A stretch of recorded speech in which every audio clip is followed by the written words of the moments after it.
મારું નામ પ્રજાપતિ વિષ્ણુભાઈ ગાંધીનગરથી આવું છું હું. અને મને પગના ઢીંચણની બહુ તકલીફ હતી. ઢીંચણમાં મારા એક સાઈડે હાડકો આમ અડી ગયેલો હતો, જોઈન્ટ અડી ગયેલો હતો, બરાબર. એ ઓપરેશન કરીને જુદો પાડે, બરાબર. મેં 8 હોસ્પિટલોમાં બતાવ્યું, બધાથી મને ન્યૂ રિપ્લેસમેન્ટનું કહ્યું કરવાનું, બરાબર. પણ મને એમાં ડર લાગતો હતો બધા, એટલે મેં મોબાઈલમાં જોતો ફેસબુક ઉપર જોયું તો આનો વિડીયો મને જોવા મળ્યો કે ભાઈ અહીંયા સારું છે, બરાબર. એટલે મેં અહીંની મુલાકાત લીધી અને અહીંયા મને સારું લાગ્યું, એટલે પછી મેં અહીંયા ઓપરેશન મેં કરાવી અને મને અત્યારે સારું છે. ન્યૂ રિપ્લેસમેન્ટમાં મને ડર બહુ લાગતો હતો, બરાબર છે.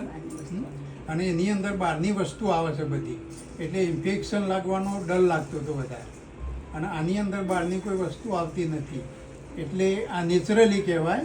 એટલે આ મને સારું લાગ્યું, એટલે મેં અહીંયા ઓપરેશન કરાવ્યું અને આજે મને સારું છે. આ બીજા કોઈને આવું પ્રોબ્લેમ હશે તો હું એમને સજેશન આપીશ કે ભાઈ રેસ્ટોરન્ટમાં હા બસ ઓપરેશન કરાવવું, ન્યૂ રિપ્લેસમેન્ટ કરાવવું નહીં.